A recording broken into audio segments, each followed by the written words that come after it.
Hey guys, how's it going? Today we're going to take a look at Umberto Lenzi's Nightmare City, the second Lenzi film I've ever watched. Uh, Definitely Italian, very Italian. I would say the only other one I watched by him was Cannibal Ferox. In the U.S., this was called City of the Walking Dead. Hypnosis is basically there's a radioactive spill, and a bunch of people get infected by this radioactive spill, and they start going nuts, kind of zombie-ish like. Okay, this is I just watched Eli Roth's History of Horror the other day, and he actually mentioned after talking about 28 Days Later that this is actually the first movie with running zombies, and it's the first one I can think of. Honestly, I can't think of very many other movies where zombies run. Also, there's like this subplot in the movie.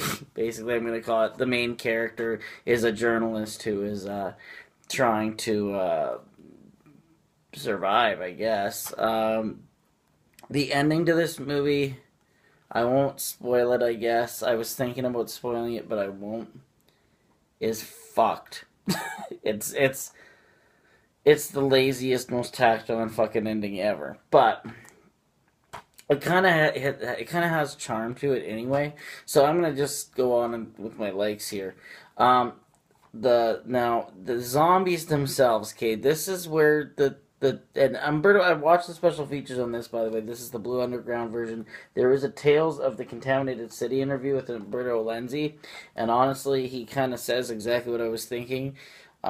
These zombies are more like vampires. They don't actually chew guts or anything. This all over this cover, it advertises it as zombies, but it's not the case here. This is an infected movie, and these characters, their blood cells break down, so they suck blood out of people. The other thing about these zombies is that they not only run, but they actually use weapons and plans, and they like drive and shit. Like this isn't zombies clearly, because the anyway, and they all have raisin heads. I don't know what's with that. Like when they get fully contaminated, their heads turn into big raisins, kind of like really frumpy looking toxic Avenger masks. If I could be honest. Um, okay, so I don't know if that's one of I don't know if the zombies are what I like at all, but I can say that the movie has a charm because of them, and it actually first time I seen this I didn't like it. I've only ever watched this once before, and I didn't pay attention too much. I think I might have been exhausted or something. This was actually more fun this time. So I do like the fun aspect of this movie. The gore scenes, most of them are pretty lame. Like most of the effects here are pretty lame, to be totally honest. But the end scene had some cool effects, I would say. Um, Direction and cinematography and all that is very Lenzy. It's just very Lenzy. It was almost cookie cutter Lenzy, to be honest.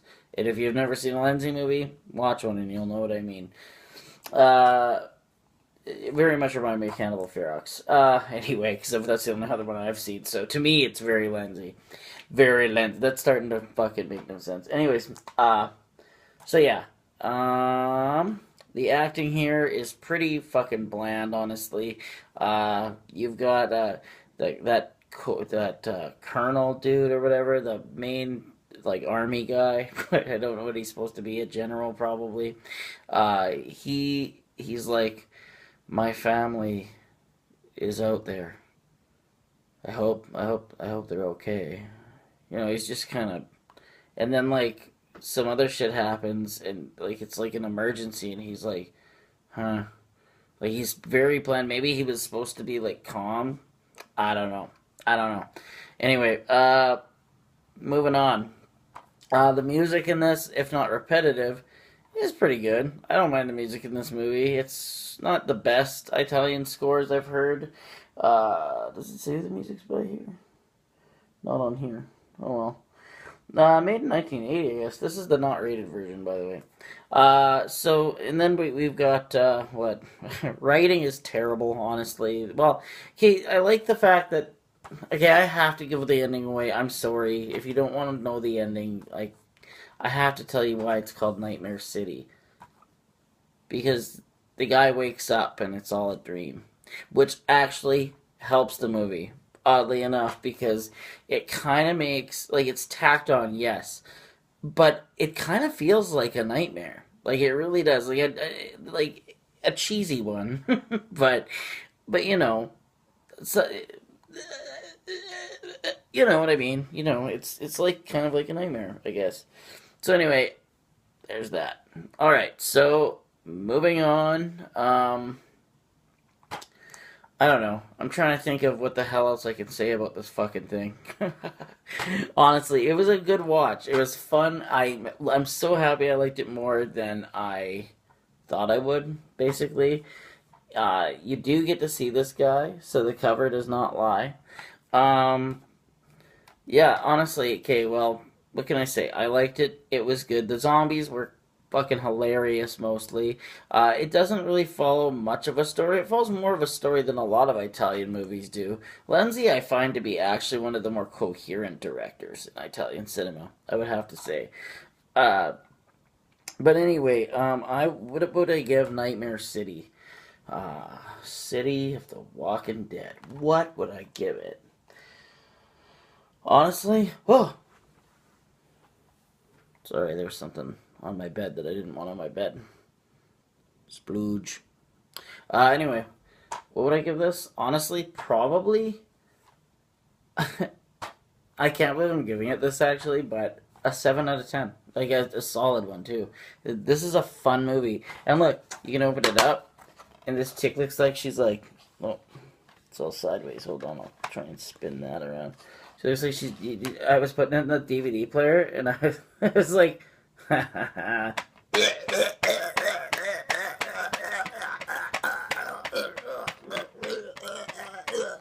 I'm being retarded. But anyway, yeah, man, 7 out of 10. Give it a watch. Seriously, give it a watch. I bought this probably like 5 years ago, and I was actually pretty stoked after I finally watched it.